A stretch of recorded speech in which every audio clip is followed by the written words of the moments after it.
ರವಿ ಅವರೇ. ಅದಕ್ಕೆ ನನ್ನ ಇಲಾಖೆಯಿಂದ KDP-ಗೂ ಹೊರಟೋಗ್ಬಿಟ್ಟೆ ನಾನು. ಅದು ಮುಗಿಸಿ ಸಿದ್ಧಗಂಗಾ ಮಠಕ್ಕೆ ನಾನೇ ಟೈಮ್ ಕೇಳಿ, ನಾನು ಒಂದ್ಸತಿನೂ ಹೋಗಿರಲಿಲ್ಲ, ಟೈಮ್ ಕೊಟ್ಟಿದ್ರು, ಅಲ್ಲೇ ಪ್ರಸಾದ ಮಾಡಿ ಅಲ್ಲಿಂದ ಸ್ಟ್ರೈಟಾಗಿ ಇಲ್ಲಿಗೆ ಬಂದಿರ್ತಕ್ಕಂಥದ್ದನ್ನು ತಮ್ಮ ಗಮನಕ್ಕೆ ನಾನು ತರಲಿಕ್ಕೆ ಇಷ್ಟಪಡ್ತೀನಿ. ಮತ್ತು ಇಲ್ಲಿ ಬರಬೇಕು ಅಂತ ಹೇಳಿ ನನಗೆ ಆದೇಶವನ್ನು ಕೂಡ ಮಾನ್ಯ ಮುಖ್ಯಮಂತ್ರಿಗಳು ಫೋನ್ ಮೂಲಕ ಸ್ವಲ್ಪ ಒತ್ತಡ ಬೇಕಾಗಿತ್ತು ನನಗೆ. ಯಾಕೆಂದರೆ ನನ್ನ ಇಲಾಖೆ ಮೀರಿ ಆಗ್ತಕ್ಕಂಥ ಕೆಲಸ ಇದು. ಯಾಕೆಂದರೆ ನಾನು ನನ್ನ ಇತಿ ಏನಿದೆ ಅದನ್ನು ಯಾವತ್ತೂ ಕೂಡ ನಾನು ಪಟ್ಟಂತ ಮಾಡಿಬಿಡ್ತೀನಿ, ಕಾಯಕ್ಕೆ ಹೋಗೋದಿಲ್ಲ. ನನಗದು ಒಂದು ಅಭ್ಯಾಸ ಇದೆ, ನನ್ನ ಇತಿಮಿತಿಯಲ್ಲಿದ್ದರೆ ಮಾಡಿಬಿಡ್ತೀನಿ.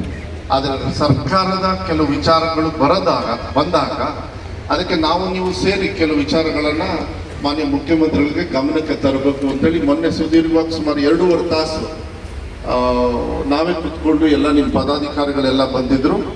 ಸಾಕಷ್ಟು ವಿಚಾರಗಳನ್ನು ಸ್ವಲ್ಪ ನನಗೆ ಅವತ್ತು ಹೆಚ್ಚು ಮಾಹಿತಿ ಸಿಕ್ಕಿದ್ದೆ. ಅವತ್ತು ಈ 1 ವರ್ಷದೊಳಗೆ ಕೆಲವೆಲ್ಲ ವಿಚಾರ ಕೇಳ್ತಾ ಇದ್ರಿ, ಆಯಿತು ಅಂತೇಳಿ ಹೇಳ್ತಾ ಇದ್ದೆ. ಆದರೆ ಈ ಸಮಸ್ಯೆ ಏನಿದೆ ಇದು 2017ರಲ್ಲಿ ಮಾಡಿರ್ತಕ್ಕಂಥ ಒಂದು C&R ರೂಲು ಮತ್ತು ಬೇರೆ ಬೇರೆ ನಿಮ್ಮದ್ರೊಳಗೆ ನೀವು ಅರ್ಜಿಯಲ್ಲಿ ಕೊಟ್ಟಿದ್ದೀರಿ, ಅವತ್ತು ಕೂಡ ಕೊಟ್ಟಿರೋದ್ರಿಂದ ಅದು ನನ್ನ ಕಡೆಗೆ ಇರ್ತದೆ. ಆದರೆ ತಮ್ಮ ಗಮನಕ್ಕೆ ನಾನು ತರಲಿಕ್ಕೆ ಇಷ್ಟಪಡ್ತೀನಿ. ಯಾಕೆಂದರೆ ನಾಗೇಶ್ ಅವ್ರು ಹೇಳಿದ್ರು, ನಂಗೆ ಸಂತೋಷ ಆಯಿತು. ಯಾಕೆಂದರೆ ನೀವು ಶಿಕ್ಷಕರ ವರ್ಗಾವಣೆದು ಅದು ಬಹಳ ಅವಶ್ಯಕತೆ ಇತ್ತು. ಆದರೆ ಆ ವರ್ಗಾವಣೆ ಎಷ್ಟು ಟೀಕೆಗೆ ನಾನು ಸಿಕ್ಕಾಕೊಂಡ್ಬಿಟ್ಟೆ ಅಂದರೆ, ಮೋಸ್ಟ್ಲಿ CT ರವಿಯವರು ನನಗೆ ಹೇಳಿರ್ತಾರೆ, ಈ ಶಿಕ್ಷಕರ ಮಂತ್ರಿಗಳಿಗೆ ಉದ್ಯೋಗ ಇಲ್ಲ, ಹೇಗೆ ಬೇಕಂದ್ರೆ ವರ್ಗಾವಣೆ ಮಾಡಿಬಿಟ್ರು ಅಂತಾಳೆ. ಇಲ್ಲಿ ನೋಡಿದ್ರೆ ನೀವು ಚಪ್ಪಾಳೆ ಹೊಡಿತೀರಿ, ನೋಡಿದ್ರೆ ಅವರು ಪ್ರೆಸ್ಸಲ್ಲಿ ಬೈತಾರೆ.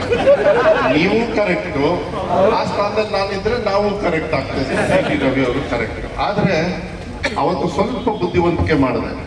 ಒಂದು ಕಡೆಗೆ ಟ್ರಾನ್ಸ್ಫರ್ ಮಾಡಿದಾಗ ತೊಂದರೆ ಆಗುತ್ತೆ ಅಂತೇಳಿ ಗೊತ್ತಿತ್ತು CT ರವಿ ಅವರು. ಯಾಕೆಂದ್ರೆ ಏನಾಗ್ತದೆ, ಸುಮಾರು ವರ್ಷದಿಂದ ಇದು ಕಲ್ಯಾಣ ಕರ್ನಾಟಕ ಭಾಗಕ್ಕೆ, ಯಾಕೆಂದ್ರೆ ನಾವು ಸಮಾನತೆಯ ಶಿಕ್ಷಣ ಕೊಡಬೇಕಾದ್ರೆ ಒಂದು ಕಲ್ಯಾಣ ಕರ್ನಾಟಕಕ್ಕೆ ಹೆಚ್ಚು ಕಮ್ಮಿ ಆದಾಗ ಅಲ್ಲಿಗೆ ಅವರಿಗೆ ಒಂದು ಸ್ವಲ್ಪ ಮನಸ್ಸಿಗೆ ನೋವಾಗ್ತದೆ. ಯಾಕೆಂದರೆ ನಮ್ಮ ಕರ್ನಾಟಕದಲ್ಲಿ ಇರೋ ಯಾವುದೇ ಜಿಲ್ಲೆಗಳಿಗಾಗಲಿ ಹೆಚ್ಚು ಕಮ್ಮಿ ಆದಾಗ ಕಷ್ಟ ಆಗ್ತದೆ. ಆ ಸಂದರ್ಭದಲ್ಲಿ ಅನಿವಾರ್ಯವಾಗಿ ನಾನು ಮತ್ತೆ ಹೊಸ ನೇಮಕಾತಿ ಆಗುತ್ತೆ ಅಂತ ನಿಟ್ಟಿನ ಮೇಲೆ ಅದು ಗ್ಯಾರಂಟಿ ತಗೊಂಡು ಅದಾದಮೇಲೆ ನಾನು ಟ್ರಾನ್ಸ್ಫರ್ ಮಾಡಿದೆ. ಬಟ್ ಒಂದೇನಂತ ಹೇಳಿದರೆ, ನೀವೇನೋ ಹೇಳಿದ್ರಿ, ನಿಮ್ಮ ಇಲ್ಲೆಲ್ಲ ವರ್ಗಾವಣೆಗೆ ದಂಧೆಗಿಂದೆ ನಡೆಯಲ್ಲ, ಯಾಕೆಂದ್ರೆ ಎಲ್ಲ ಕೌನ್ಸಿಲಿಂಗ್ ಅಲ್ಲಿ ನಡೆಯುತ್ತೆ. ಸೊ ನಿಮ್ಮ ಇನ್ವೆಸ್ಟ್ಮೆಂಟ್ ತುಂಬ ಉಳಿಸಿದ್ದೀನಿ ನಾನು, ಇನ್ವೆಸ್ಟ್ಮೆಂಟು ಉಳಿಸಿದೆ. 27% ನಿಮಗೆ ಜಾಸ್ತಿನೂ ಮಾಡಿರೋದು ನಮ್ಮ ಸರ್ಕಾರನೇ. ಅದನ್ನ ನೆನ್ಪಿಟ್ಕೊಳ್ಬೇಕಾಗ್ತದೆ. ಇರಲಿ, ಅದು ಯಾರೇ ಇದ್ರೂ ಮಾಡಬೇಕಾಗ್ತದೆ. ಯಾಕೆಂದ್ರೆ ಅದೆಲ್ಲ ಕಾನೂನು ರೀತಿಯಲ್ಲಿ ಆಗಬೇಕಾಗಿತ್ತು. ಭಾಳ ಸಂತೋಷ ಆಗುತ್ತೆ. ಯಾಕೆಂದರೆ ನನ್ನ ಇಲಾಖೆಯಲ್ಲಿ ಸುಮಾರು 40% ಸರ್ಕಾರಿ ನೌಕರು ಯಾರು ಅಂದರೆ ನಿಮ್ಮಂತಹ ಪುಣ್ಯಾತ್ಮರು, ಅದು ಗುರುಗಳು ಅಂತಕ್ಕಂಥದ್ದನ್ನು ಭಾಳ ಸಂತೋಷ ಹೇಳ್ತೀನಿ. ಅದನ್ನು ಹೆಚ್ಚು ನಮ್ಮ ಇಲಾಖೆಗೆ ಸಹಕಾರ ಆಗಿದೆ. ಭಾಳ ದೊಡ್ಡ ಇಲಾಖೆ ಆಗ್ತದೆ. ನಾನು ಉದ್ದಕ್ಕೆ ಭಾಷಣ ಮಾಡ್ಕೊಂಡೋದಕ್ಕೆ ಹೋಗೋದಿಲ್ಲ. ನನಗೆ ಗೊತ್ತಿದೆ, ನೀವೆಲ್ಲ ಇಲ್ಲಿ ಬಂದಾಗ ಅಲ್ಲೂ ಕೂಡ ಕೆಲವರೆಲ್ಲ ನನ್ನ ತಂದೆ ಬಂಗಾರಪ್ಪಾಜಿ ಅವ್ರನ್ನ ನೆನೆಸ್ಕೊಂಡ್ರಿ. ಅದಕ್ಕೆ ನಿಮಗೆ ಹೃದಯಪೂರ್ವಕವಾಗಿ ಧನ್ಯವಾದಗಳನ್ನು ಹೇಳಲಿಕ್ಕೆ ಇಷ್ಟಪಡ್ತೀನಿ. ಯಾಕೆಂದರೆ ಸಾಕಷ್ಟು ಜನರು ನೀವೆಲ್ಲ ಗ್ರಾಮೀಣ ರೂಪಾಂತರದಲ್ಲಿ ಕೆಲವರೆಲ್ಲ ಶಿಕ್ಷಕರಾಗಿರ್ತೀರಿ. ಅದಕ್ಕೆ ನಿಜವಾಗ್ಲೂ ಅದು ಅವ್ರ ಕಾರಣಕ್ಕೆ ಅದಿದೆ. ಅವರು ಎಲ್ಲೇ ಹೋದ್ರೂ ವಿರೋಧ ಪಕ್ಷದವರು ಅಷ್ಟೇ ಆ ವಿಶೇಷವಾಗಿರ್ತಕ್ಕಂಥ ಗೌರವವನ್ನು ನಮ್ಮ ತಂದೆಯವ್ರ ಬಗ್ಗೆ ಕೊಟ್ಟಿದ್ದಾರೆ. ಅವರು ಕೆಲವು ನಿರ್ಧಾರಗಳನ್ನು ಭಾಳ ಒಳ್ಳೆ ರೀತಿಯಲ್ಲಿ ಕೆಲವು ನಿರ್ಧಾರ ತಗೊಳ್ಳೋರು. 2 ವರ್ಷದೊಳಗೆ ಸಾಕಷ್ಟು ಬದಲಾವಣೆಯನ್ನು ಮಾಡಿದರು.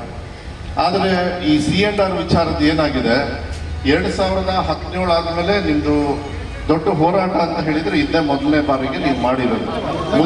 ಮಧ್ಯೆ ಎಲ್ಲ ಮಾಡಿದ್ರಿ, ಒಂದು ಸ್ವಲ್ಪ ಚಿಕ್ಕ ಪುಟ್ಟ ಮಾಡಿದ್ರಿ. ಸರಿಯಾಗಿ ನಿಮ್ಗೆ ಆರ್ಗನೈಸೇಷನ್ ಆಗಿರಲಿಲ್ಲ ಅಂತ ಹೇಳಿ ಭಾವಿಸ್ತೀನಿ, ನನಗೆ ಗೊತ್ತಿಲ್ಲ. ನಾನು ಮೊನ್ನೆ ನಿಮ್ಮ ಎಲ್ಲ ಸದಸ್ಯರ ಜೊತೆಗೆ ಮಾತಾಡಬೇಕಾದ್ರೆ ನಾನು ಕೂಡ ಹೇಳಿದೆ, ನಾನು ಒಬ್ಬನೇ ತೀರ್ಮಾನ ತಗೊಳ್ಳೋದು ಬದಲು ನಿಮ್ಮ ಕಡೆಯಿಂದನೂ ಸ್ವಲ್ಪ ಒತ್ತಡ ಬರಲಿ.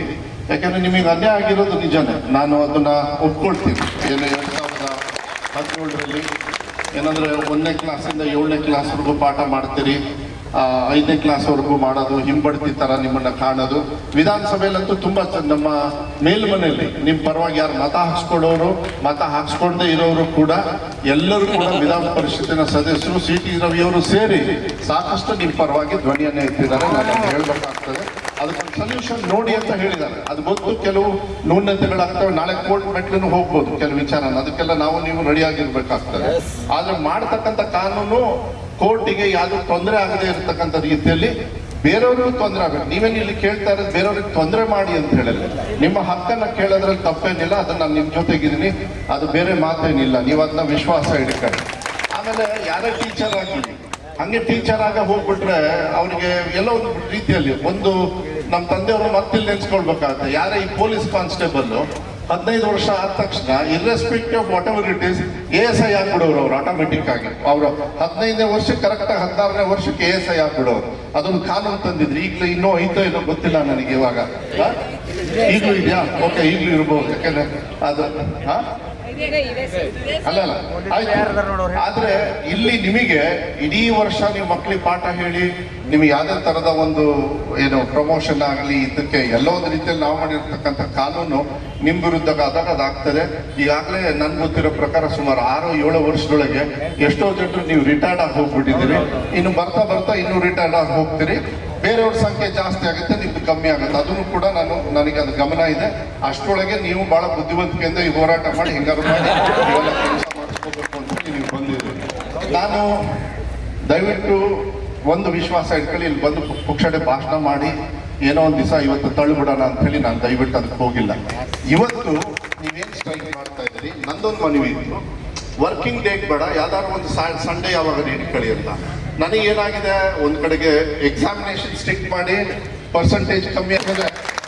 ಇವತ್ತು ಮಧ್ಯಾಹ್ನ KDPಯಲ್ಲಿ ಹೇಳಿ ಬಂದೆ, ಪರಮೇಶ್ವರ್ ಅವ್ರಿಗೂ ಹೇಳಿ ಬಂದೆ, ನಿಮ್ಮ ಕ್ಷೇತ್ರದಲ್ಲೂ ಪರಮೇಶ್ವರ್ ಸರ್ ಅವರೇ, ದಯವಿಟ್ಟು ಮಕ್ಕಳು 6 ದಿವಸಕ್ಕೆ 3 ದಿವಸ ಚಕ್ಕರ್ ಹೊಡಿತಾರೆ, 3 ದಿವಸ ಬರ್ತಾರೆ. ಯಾಕೆ